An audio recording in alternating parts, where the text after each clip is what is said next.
we share in my son. Kay wala ta kabalo kano sa mabalik ang Ginoo my son. Amen. Ako rin si Brother Shim Makatag from church in Batuan, Bohol.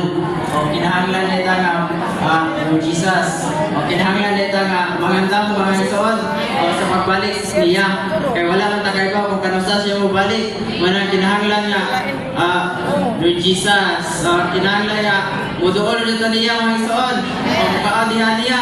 Umunom niya. O aron yung nga mahamtog na mga isuon.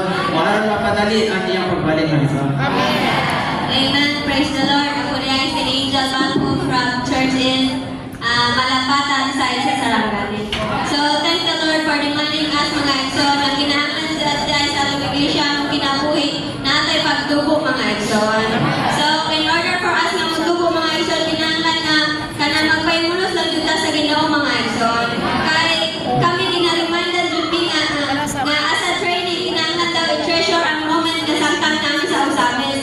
Kay ang tinuod na training wala sa usamis. Ang tinuod na training na sa gawas. Kay sa gawas daghan kayo mga kanang buhat nga dili jud ang sa Ginoo mga igsoon. That's why kanang kinahanglan na kung training ta mga igsoon, kinahanglan jud kanang dili jud ta kanang madipala ng mga butanga mga igsoon.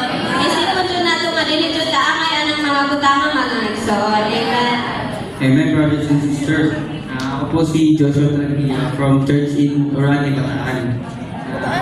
Amen, mga kapatid na kailangan nga natin maging mature. Maubog ba ang ating spirito upang sa gano'n ng Panginoon ay pumasok sa ating puso na kailangan namin ma-remind na sa babalik niya na kailangan natin maging isang pattern at makapag-bunga pa. Amen. Praise the Lord mga igsoon. Ako rin si Sister Naya, Church in Tigbaw, Zamboanga del Sur. Amen. Hallelujah kay mga igsoon. Kanata na ron. Kim lang mananaw niya niya. Praise the Lord mga igsoon. Kinahanglan ka na pulis sa atong espiritu mga igsoon. Kanata hallelujah mga igsoon. Sa pagkikinig kasi natin mga igsoon adlaw-adlaw, may mutang tungo niya mga igsoon. Amen. Brother Kurt, starting you from Church in Tigbaw, Plano. So we need to follow the Lord to the uttermost. We need to go wherever she goes and be one with Him and everything. Amen. Hallelujah. Ako na si Sister Lady May Barel from church in Mahayag. Amen. Nandiyan ako mga igsoon nga for us to be grown in life.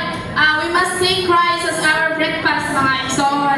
Kaya sa man ang importante sa pagkaon sa isa ka adlaw. Kung dili ta makapamahaw mga igsoon, luya kayo atong pamati mga igsoon. But praise the Lord that God still remind for us na we must eat Him, drink Him, and enjoy Him mga igsoon. Ano sa ito yung ma-transform ta mga igsoon? Kita din ito itong mga bunga na mga hinog mga igsoon. Ano sa ito yung sa pagbalik sa Ginoo, usa ka sa makuha niya mga igsoon. Praise the Lord, mga isuon. Ako rin si Brother Jasper Isler from Church San Miguel sa Banga del Sur. Na-enjoy ko na ko dito sa Jesus. Nasama rin ko sa magnet na pilit na sa putaw o dili mo pilit sa bangko. Isuon.